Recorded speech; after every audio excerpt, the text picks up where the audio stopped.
Narrator, आपकी आवाज में। बहुत समय पहले की बात है। सरयू नदी के किनारे बसी पावन अयोध्या नगरी में महाराज दशरथ का शासन था। महाराज दशरथ जितने वीर और न्यायप्रिय थे, अपनी प्रजा से उतना ही प्रेम करते थे। उनके राज्य में चारों ओर सुख, शांति और समृद्धि थी। लेकिन इस भारी खुशहाली के बीच भी राजा दशरथ के मन में एक बहुत बड़ा दर्द था, एक गहरी चिंता थी। उनकी कोई संतान नहीं थी जो उनके बाद इस विशाल साम्राज्य की जिम्मेदारी संभाल सके। विजुअल में राजा दशरथ को उदास और फिर महल में गुरु वशिष्ठ के साथ चर्चा करते हुए दिखाएं। नरेटर, अपनी इस चिंता को लेकर एक दिन महाराज दशरथ अपने कुलगुरु महर्षि वशिष्ठ के पास गए।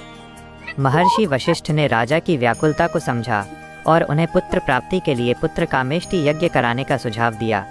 इस महान यज्ञ को संपन्न कराने के लिए यज्ञ पूरा हुआ, यज्ञ कुंड की पवित्र लपटों के बीच से साक्षात अग्निदेव प्रकट हुए।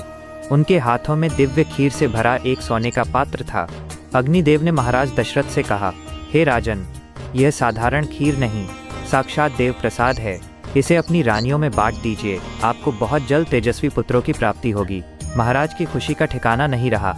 उन्होंने बड़े आदर के साथ वो दिव्य खीर अपनी तीनों रानियों, माता कौशल्या, माता कैकेयी और माता सुमित्रा में बांट दी। विजुअल में महल का चमकना, वो शुभ घड़ी आ ही गई जिसका पूरी अयोध्या सदियों से इंतजार कर रही थी। चैत्र मास के शुक्ल पक्ष की नवमी तिथि को शुभ नक्षत्रों में माता कौशल्या की कोख से साक्षात भगवान विष्णु के 7वें अवतार प्रभु श्री राम ने जन्म लिया। इसी के साथ माता कैकेयी ने भरत को और माता सुमित्रा ने 2 तेजस्वी बालकों लक्ष्मण और शत्रुघ्न को जन्म दिया। विजुअल में पूरी अयोध्या नगरी में उत्सव का माहौल, लोग नाचते गाते हुए और दिए जलाते हुए। नरेटर, चारों राजकुमारों के जन्म की खबर सुनते ही पूरी अयोध्या नगरी खुशी और उत्सव में डूब गई। महलों को फूलों से सजाया गया, मंदिरों में शंख और घंटे बजने लगे। प्रजा ने अपने घरों के बाहर दीप जलाकर खुशियां मनाई। चारों तरफ मंगल गीत गाए जा रहे थे और मिठाई बांटी जा रही थी, मानो स्वर्ग खुद धरती पर उतर आया हो। विजुअल में चारों भाइयों को बड़े होते हुए, आपस में खेलते हुए और धनुष बाण चलाते हुए दिखाएं। नरेटर, समय बीतता गया और चारों राजकुमार धीरे धीरे बड़े होने लगे। श्री राम बचपन से ही बेहद शांत, दयालु, सत्यवादी और आज्ञाकारी थे।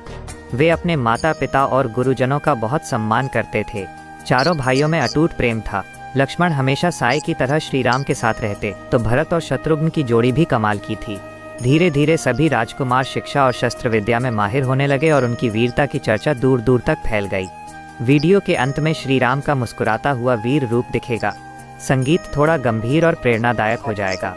यहीं से शुरुआत होती है मर्यादा पुरुषोत्तम भगवान श्री राम के उस महान जीवन की, जो आगे चलकर पूरी दुनिया के लिए धर्म, सत्य और मर्यादा की सबसे बड़ी मिसाल बनने वाला था। आउट्रो। तो दोस्तों, ये था रामायण का भाग 1।